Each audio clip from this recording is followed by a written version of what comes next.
Greetings, everybody! Ho, what a weekend!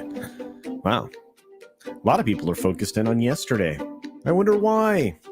Actually, I know why, and so do you. It's going to be an interesting 6-minute daily. Let me just put it that way. And for those of you asking, looks like Sander Hammerslog in the chat asked, I think it's totally fake. But hey, that's just my opinion. Let's say hi to each and every one of you, or those of you I can get to in this short period of time. Thank you, everybody, for being here today. I hope you're doing very, very well. We've got a lot of chat in the chat box. Thank you for that, folks. We've got Critizable, the Rainbow Knight Liger fan, Eric K, Cat Sith, and Captain Trek. Thanks for promoting today's video. Looks like we've got some other folks hanging out with us as well, including Dr. Dragon, Cody Guy, and HVP. Who else is in the house? Let's see. Looks like the Cheese Factor is hanging out with us, as well as Mr. Shirt. Hail to just another red shirt. D. Bud Martin is here, as well as the lovely Sherry. Good to see ya. We've got, let's see. Well, I already said hi to Dr. Dragon. What's going on here? Who else is in the house? So many folks. I just have to scroll down, Judicon! What's up, Judicon? Good to see you, buddy. Let's see, Master Sidearms is here. He is making lots of humor. Making humor? How do you make humor? I don't know, culture. Wake up. Not enough coffee. That's what I'm blaming today's misstatements on. We've got Olaf Von S hanging out with us. Xenomorph is in the house as well. Looks like we've got a few other folks rolling in here. As I mentioned, Sander Hammerslag is here. That 70s rock fan. Oh, good to see you all. Terry Rose is here. I bet you Terry Rose is going to, recommend some good buys. We've got Jordy Lyons here. Good to see you, my friend. Can't wait for Midnight's Edge in the morning coming up soon. There's Tina Beebe, who I caught a very special live stream of night before last. Yeah. One Man Show is here. Good to see you, my friend.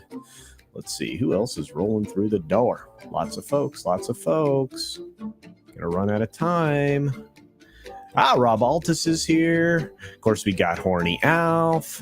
We got Keck44. Morgan King is here. Daisy Blossom, it's great to see you, love. Great to see you. Pat S is in the house as well. And so many others. If I didn't get to you, it wasn't because I didn't try, Darius. It was because some people weren't here quite as early. Oh, I have to say this name. Rod Thunderheart is in the house, as well as Sean Landrigan. And the Cosmic Squirrel is checking in from the cosmos. Release the McCracken. Good to see you. And, of course, the talented Andy Masterson. And with that, here we go.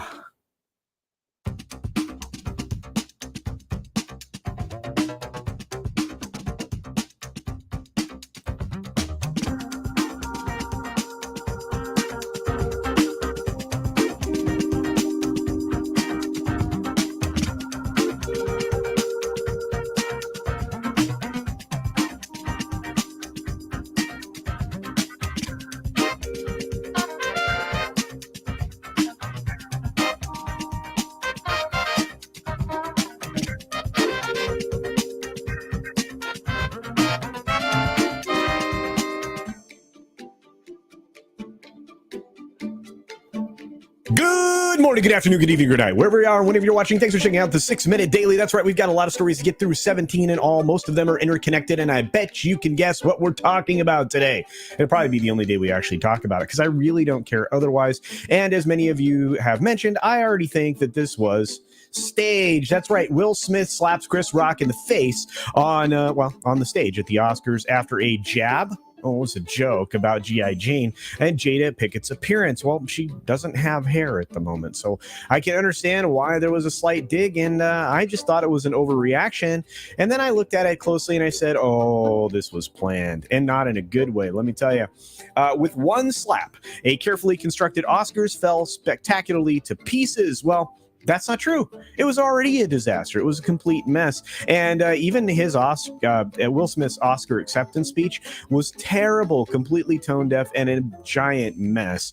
People across the pond who were watching it at a London viewing party, the Academy's London viewing party, that is, talked about this. And they talked about their reception to the Oscars overall. First of all, the Academy has not done enough to come out against this to tell you that maybe they were okay with it.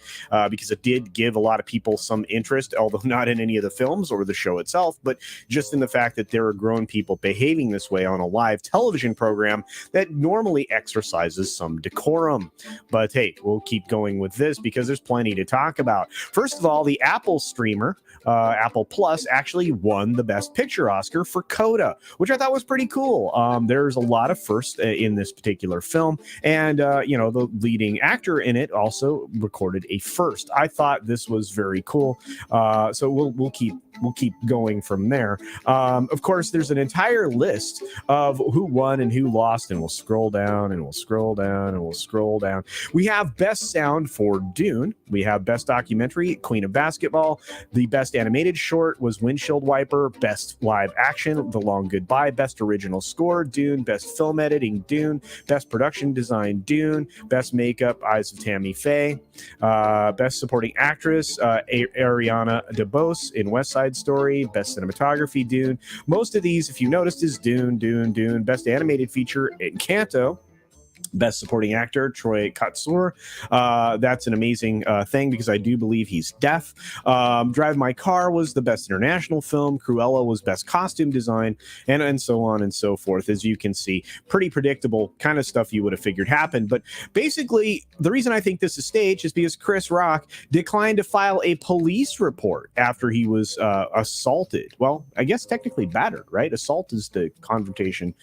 Battery is when you hit somebody. So I would say yes. Without a police report, how could you not assume that this was staged? I'm going to make that assumption until something is more credible than that, just because of the actions of the evening. Of course, the Academy came out and said, not strongly enough, that it doesn't condone violence after the slap, which, no kidding, you probably shouldn't. We'll have to see where this all leads, but hey, at least education is falling down the hole because Taylor Swift is going to receive an honorary doctorate from NYU and speak at the commencement address, which I don't know what she would tell anybody other than sing good. I don't know. CBS News and Weather Channel have had a deal put together that will basically make sure that they tell the same story, homogenized across the board. You can expect more media collusion in the future, kind of like what we've seen across the board with all of the coverage of late. Anything from, international conflict to forced behaviors. Of course, the Oscars left out some very important memoriams. There's the word. You had Bob Saget, Ed Asner, and several others left off the list of people that were not honored in that segment. Sean Penn, we need to help him. He's going to smelt his Oscars in public because I don't believe the Ukrainian president showed up at any point in this. So we'll have to see. Oscars had Zack Snyder's Army of the Dead and the other film both win the Twitter Fan Choice Award, which I'm really sorry. I think that's total garbage. And then, of course, you had two members of Congress tweet out and then delete their support of the physical altercation during the Oscars. Not a good look, folks. Phil Lord and the Hollywood's Animators slam the Academy for making fun or belittling the animation categories, which I agree with them completely, saying they were directed at kids. And of course, as usual, the narrative is completely inaccurate about Florida's Don't Say This bill, which is not that. It's an education bill. They continue, and the AP, helps spread the big lie. It's constant. Germany, the G7, is rejecting Russia's demand to pay for their things in rubles. Of course, I'm not going to be able to monetize the stream because of that. And of course, they've reinitiated their own market. So they have begun trading with certain safeguards in place, as you would expect, with both up and down trading happening over there. And unfortunately, as you're going to see across the globe, various developers are going to be in trouble. There's a Dubai developer called Union Properties that says 42 $1.2 million was misappropriated by the previous occupant of the CEO office running the company. And with that, I've run out of stories. Well, no, I haven't. I have a couple more, but I did run out of time. So thanks to all 55 of you here live, and for those of you watching on the replay, be sure to take care of yourself, take care of others, wash your hands, of course, because it's good hygiene. And until next time, bye. Thanks for visiting today. Be sure you're subscribed and hit that for alerts. Yay! Of course, like and share all of the videos that you can, as it helps with the algorithm. Have a great day. That's right, everybody. A couple more stories will probably make it in tomorrow's pile. They're pretty juicy. I'll have to pull them out of the description. But I do want to tell you, check out Midnight's Edge in the morning, which is coming up very shortly. And, of course, check out today's video. I would appreciate that. All the interaction that I get, even on the longer form videos, is good. That one's a little long, but it's straight off the cuff with limited editing. Mr. Grant Gregory is also going to embarrass me with a short coming up shortly. Anyway, have a great day, everybody. See ya.